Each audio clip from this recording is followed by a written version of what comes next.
Oh, I got a lot of words. I know, Which what's the one do you word? want? I know, Luke's, he's always got a lot of words. I was thinking of This one, misconceptions. Yes, misconceptions. Okay, so let's talk about that because, this is what we're talking, this whole film is undermining a misconception so many of us have about God as Father. We have a misconception. That comes from, this is what Luke wants me to do. He wants me to pull out Latin. Misconception, what's the root there? Concept. It's from conceive, just like you conceive a child. It's literally to give life or to give birth. So a misconception is something that's been birthed in me that's that's wrong. It's a wrong birthing of an idea or a thought or a way I think. I have a misconception, and we have misconceptions about God. And a lot of times it's because, we live in this age where everything's twisted and broken, so we don't see perfectly.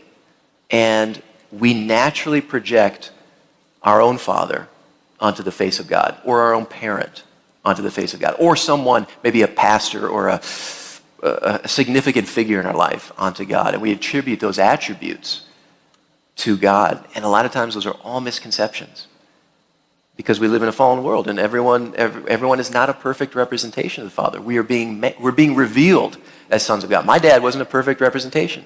And he knows his mistakes. He's open about them, and it affected me. I'm making mistakes. They're going to affect my daughters.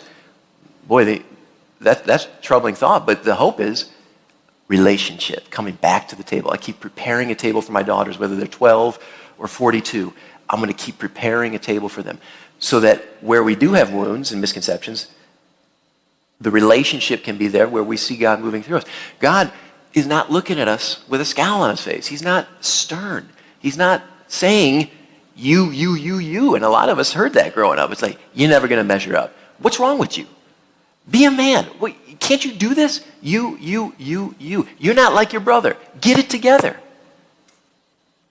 That's why we start to absorb that. We have a misconception that that literally this walk is you. And we say me, but we're hearing someone say you. And we think it's God. We think it's our Creator who's just, again, like, I'll prepare plays. I'll tolerate being with you. Because I grew up in a table where, we had some laughter and there were some good times, but there were also some really bad ones.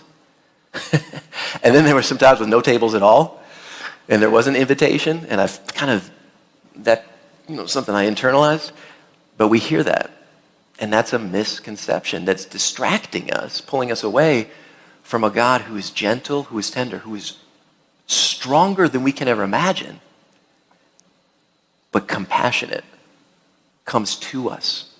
And oftentimes does the opposite of what we've experienced and what we think, therefore, he does. So that's how we journey together, doing this together so we can start hearing those other voices.